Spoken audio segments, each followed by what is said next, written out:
बात करता हूं अब इसका एंटोनिम्स है। यदि आप नए भैया तो आप सब्सक्राइब कर लीजिएगा और घंटा वंटा को दबा दीजिएगा।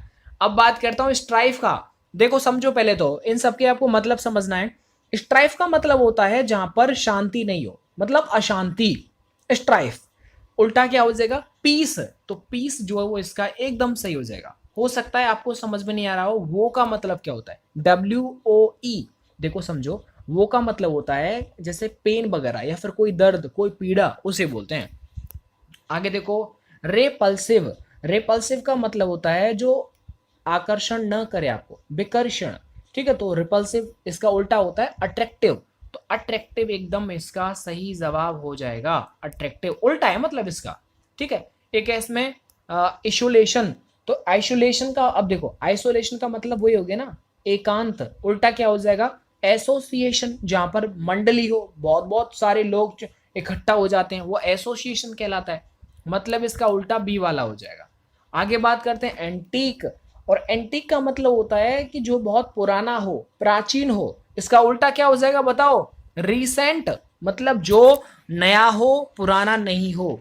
समझ में आ रहा है कि नहीं आ रहा, सबको आपको याद कर लेना है। चलिएगा आगे बढ़ जाते हैं। आगे देखो कंटेंटेड। देखो कंटेंटेड का मतलब होता है संतुष्ट। उल्टा क्या हो जाएगा, डिससेटिस्फाइड, यानी कि जो संतुष्ट नहीं हो। आगे बढ़ जाते हैं। अब आपको इडियम्स एंड फ्रेजेस पर ध्यान देना है। देखो जो याद करने की चीज है उसको आपको याद करना ही है। इडियम्स एंड फ्रेजेस की बात कर रहे हैं तो I had to pull string to put up a good show. अब समझना है पुल स्ट्रिंग का मतलब क्या होता है। देखिए, पुल स्ट्रिंग का मतलब होता है कि कोई व्यक्ति जो व्यक्तिगत अपना प्रभाव छोड़ता है। समझ रहे हैं आप, जैसे सपोज करिएगा कहीं पर कोई पंचायत हो रही है और एक बंदा, मतलब 10 लोग हैं, बोलने वाले तो हैं, लेकिन एक आकर के उसने बहुत तगड़ा बोला। समझ रहे हैं आप, मतलब पूरी पंचायत को ही बस 10 मिनट में खत्म कर दिया।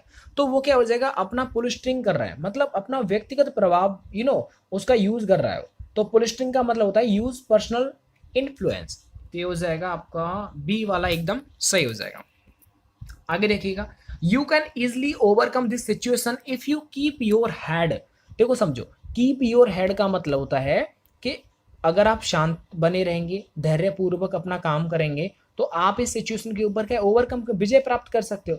तो इसका मतलब रिमेन काम। तो रिमेन काम का मतलब वही होता है एक तरह से शांति बनाए रखना। ठीक है, चलिएगा आगे देखिएगा। It's clear that the ideas of both reformers run in the same group. तो यहां पर देखो, run in the same group का यहां पर मतलब आपसे पूछा है। देखो इसका मतलब है कि एक ही कोई नाली है और उसी के अंदर आप क्या दौड़ लगा रहे हैं, एक ही नाली के अंदर दोनों।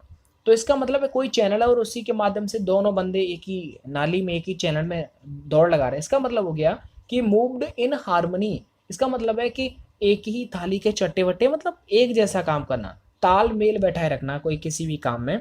तो that is called move in harmony. तो मूव इन हार्मनी यहां पर एकदम सही हो जाएगा। ठीक है, चलेगा आगे बात करता हूं कि this place affords a bird's eye view of the green valley below. समझना है कि अ बर्ड्स आई व्यू का मतलब क्या होता है, ये तो यार खूब पढ़ा होगा। अ बर्ड्स आई व्यू का मतलब होता है सरसरी निगाह से किसी चीज को देखना। इसका मतलब है एन ओवरव्यू करना। ओवरव्यू, तो ये हो जाएगा ओवरव्यू, मतलब सी वाला एकदम सही है। आगे देखिए, he works in fits and starts. अब इसका मतलब है कि वो कैसे काम करता है, फिट्स एंड स्टार्ट्स। फिट हो गया, चालू हो गया, उसके बाद अनफिट हो गया, फिर चालू नहीं हो, मतलब इरेगुलरली, अनियमित रूप से। तो इरेगुलरली मतलब वो हो जाएगा बी वाला एकदम सही हो जाएगा। आपको समझ में आ रहा है कि नहीं आ रहा, इनको आपको याद करना है। ठीक है, ज्यादा मेहनत मत करना, बस याद कर लेना इनको। चलेगा, बाकी अब आपको मैं बताता हूं, वन वर्ड आपको समझाने की कोशिश करता हूं। There is a disease which is spread by direct contact. यानी कि ऐसी कोई मतलब डिसीज है, कोई बीमारी है जो छूने से और चारों तरफ फैल जाती है। तो वो क्या कहलाती है, जल्दी बताओ, उसे बोलते हैं कंटेजियस। तो CONTAGIOUS। तो कंटेजियस का मतलब क्या होता है कि जो टच टच के द्वारा चारों तरफ फैलती है, उस बीमारी को बोलते हैं। तो याद करना भाई, इनमें कोई ज्यादा मेहनत नहीं है। आगे बढ़ते हैं, the study of ancient civilisation.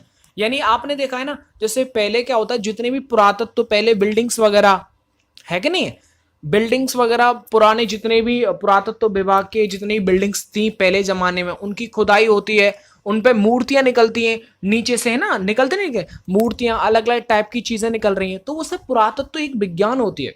तो उसको पूछा है कि भैया उस विज्ञान को हम क्या बोलते हैं, तो उसको बोलते हैं, ये देखो एक चीज मैं आपको बताऊं, जितनी भी विज्ञान से संबंधित क्वेश्चन है ना, उनको आप याद कर लीजिए तो बेस्ट रहेगा। चलो फिलहाल में इसका जवाब हो जाएगा आर्कियोलॉजी। तो आर्कियोलॉजी उसे बोलते हैं जो पुरातत्व विज्ञान होती है, पहले जमाने की खुदाई वगैरह जो करते थे वो एक विज्ञान, साइंस जैसे केमिस्ट्री होती है ऐसे ही। आगे देखो, an animal story with a moral, यानी कि जानवरों की कोई भी कहानी जो जिससे हमें शिक्षा मिलती है। जैसे आपने आपने देखा होगा फर्स्ट और सेकंड में क्या होता था, हमारे पास जो बुक्स आती थी वो प्रिंटेड आती थी, मतलब उसमें क्या था कि एक लोमड़ी थी ऊपर ग्रेप्स दिखाते थे, तो वो पूरा पिक्चर दिखाते थे ना, उसे बोलते हैं फेबल। फेबल का मतलब ही ये होता है कि जानवरों की कोई भी कहानी जो आपको कुछ शिक्षा दे सके। आपने देखा होगा कौवा जो होता है मटका के ऊपर बैठा रहता है, या फिर जैसे फॉक्स थी ना, तो वो क्या करते थे, ऐसे करके आपने कहानियां देखी होंगी जिनमें जानवरों को दिखाते हैं, कोई शिक्षा देता है वो पिक्चर, तो दैट इज कॉल्ड फेबल। ये आपको समझना होगा, नई नई स्पेलिंग्स हैं, 2-3 बार याद करेंगे तो हो जाएंगी।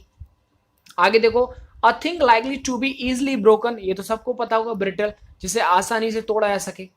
आगे देखो, बॉडी ऑफ सिंगर्स, ये हो सकता है नया। देखो, बॉडी ऑफ सिंगर्स का मतलब होता है क्वायर, CHOIRE, तो इसे बोलते हैं क्वायर। क्वायर का मतलब होता है, जैसे आपने देखा होगा कहीं पर मंडली वगैरह होती है, जैसे गांव वगैरह में आपने देखा होगा यार कि मंडली होती है, तो वहां पर सिंगर्स वगैरह आते हैं, है ना, जैसे भजन कीर्तन चलता है शाम को, आपने अरे देखा नहीं है क्या, कहीं मोई मंदिरों में या फिर गांव में तो बहुत होता रहता है ना, कोई फंक्शन होता है और गाने वाले आते हैं 12-1 बजे तक सुबह, हाँ भजन कीर्तन होता है 5-5, 6-6 बजे तक, पूरे जागरण जिसे बोलते हैं, तो जागरण में मंडली आती है गाने गाने वाली, तो वो क्या हो जाएगा, वो क्यों क्वायर होते हैं। तो क्वायर का मतलब वही होता है कि जो सिंगर्सों की, जो गाने वाले जितने भी पर्सन्स होते हैं, सिंगर्स होते हैं, उन सबका एक ग्रुप होता है, उसे बोलते हैं क्वायर।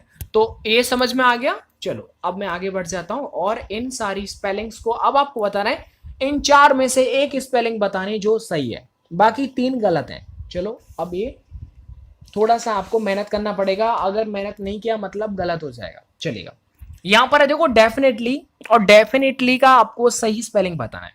अब ये आपको काफी दिमाग लगाना पड़ेगा भाई, ये जायज सी बात है, ये सब प्रैक्टिस से होती हैं। जब आप ज्यादातर इंग्लिश के न्यूज़पेपर्स पढ़ते हैं तो उनमें क्या बार बार कोई चीज देखते रहते हैं, तो उनमें आप सही और गलत को आराम से डिफाइन कर सकते हैं। ठीक है, तो डेफिनेटली की पहली वाली स्पेलिंग एकदम सही है। आगे देखो, आगे सैमेट्री सबको पता होगा। सैमेट्री का मतलब होता है कब्रिस्तान वगैरह होता नहीं होता, तो ये हो जाएगा सी वाला एकदम सही हो जाएगा। सैमेट्री की सी वाली की स्पेलिंग एकदम सही है। एक एस में आगे देखो रिसेशन, ये भी अच्छी स्पेलिंग है, जैसे आपने देखा होगा, देखो समझाता हूँ रिसेशन का मतलब। आपने देखा जैसे किसी देश की मुद्रा है, तो वहां पर किसी देश की मुद्रा में कमी आ गई, रिसेशन हो गया, मंदी आ गई, वहां का व्यापार है, ठीक है, एक्सपोर्ट इंपोर्ट में जो भी प्राइस चल रहा है उसमें कमी आ गई, तो ये क्या, वो रिसेशन बोलते हैं इसे। अब इसने पूछा है स्पेलिंग, तो रिसेशन मतलब डी वाला स्पेलिंग एकदम सही है, डी वाला। आगे देखो 39 मिलेनियर, देखो मिलेनियर ये सब जितनी भी स्पेलिंग है ना, इन सबको आप याद कर लीजिएगा, याद कर ले, थोड़ा टाइम लगेगा लेकिन हो जाएगा। तो मिलेनियर की स्पेलिंग क्या है इसमें, डी वाला सही है, मतलब करोड़पति उसे बोलते हैं हम। चलिए आगे बढ़ते हैं। इनकन्वीनियंस्ड, सॉरी फॉर इनकन्वीनियंस्ड, ठीक है, जैसे आप कस्टमर केयर के पास फोन करते हैं तो वो क्या बोलते हैं, इनकन्वीनियंस्ड बोलता है, नहीं बोलता, तो असुविधाजनक उसे बोलते हैं हिंदी में। तो इसका ए वाला एकदम सही स्पेलिंग है। समझ में बात आ रही नहीं आ रही है। और इसका ये पीडीएफ है, बहुत जल्दी आपको टेलीग्राम ग्रुप में मिल जाएगा या फिर इसी वीडियो में नीचे मिल जाएगा। ज़्यादातर वीडियोस में मैंने थोड़ी सी मेहनत करके सबके पीडीएफ वीडियोस के डिस्क्रिप्शन में डाल दिए। यदि आप इससे पहले 40-45 वीडियोस आप देखेंगे ना, तो उन सबका पीडीएफ नीचे मिला हुआ है, तो आराम से उनको आप डाउनलोड कर सकते हैं, पढ़ सकते हैं, उनके आंसर कीज भी उसमें दे रखी है, बट बेसिकली आपको ज़्यादा से ज़्यादा उस चीज़ को समझना होगा। चलो मैं आपको एक बार फटाफट से 1-2 क्वेश्चन का आपको रिवीजन करवा देता हूँ। देखिएगा, सबसे पहले मैंने आपको एक चीज बताई थी कि she is one of the best mothers that has ever lived. अब इसमें आपको समझना था, बीच में आ रहा है दैट एक रिलेटिव प्रोनाउन है, तो रिलेटिव प्रोनाउन में क्या होता है, उससे पहले जो नाउन होता है उसके अकॉर्डिंग यहाँ पर वर्ब आती है, तो मदर्स हो गया प्लूरल, इसलिए यहां पर हैज की जगह पर क्या आ जाएगा, हैव आ जाएगा। आगे देखो जॉन, आई एंड हरी लिख रहा ना, ये गलत लिख रहा है, क्योंकि जब भी कोई किसी भी सेंटेंस में जब सामान्य उसका मतलब होता है, सामान्य नॉर्मल मीनिंग दे रखा है, न तो कोई गंदा ना अच्छा, नॉर्मल है ना, तो उसमें क्या होता है कि उसमें जो ये आई होता है ये सबसे लास्ट में जाता है, ठीक है। तो नाइदर नॉर आइदर और नॉट ओनली बट आल्सो में सेकंड वाले सब्जेक्ट के अकॉर्डिंग वर्ब आती है, तो द लाइन एक सिंगुलर है, इसलिए यहां पर वॉज आ जाएगा। तो इस तरह से मैंने आपको ये समझा दिया था, बाकी आप एक दो बार पढ़ेंगे तो देखो जल्दी से इन्हें अभी याद कर लीजिएगा। नोटिस के बाद ऑफ आता है, एबिलिटी किसी चीज के अंदर, मतलब एबिलिटी के बाद इन आता है, ये मैंने समझाया था कि सिंस का मतलब, ठीक है। अब सिंस जब से, तो ये अगर सिंस का मतलब जब से हो तो सिंस से पहले यूज होता है प्रेजेंट परफेक्ट, और इसके बाद होता है पास्ट इंडेफिनिट। इसमें मैंने आपको बताया था एडवाइस से पहले कभी भी एन लिटिन वन नहीं आता, सम आएगा। आगे मैंने बताया था आपको कि सिंस आएगा क्योंकि उसके हस्बैंड की मृत्यु के बाद वो अपनी फैमिली को क्या सपोर्ट कर रही है अभी तक, तो यहां पर सिंस आएगा क्योंकि पॉइंट ऑफ टाइम है। दोस्तों जितना मुझसे हुआ उतना मैंने आपको समझा दिया। इसका फर्स्ट पार्ट आप देख सकते हैं डिस्क्रिप्शन बॉक्स में,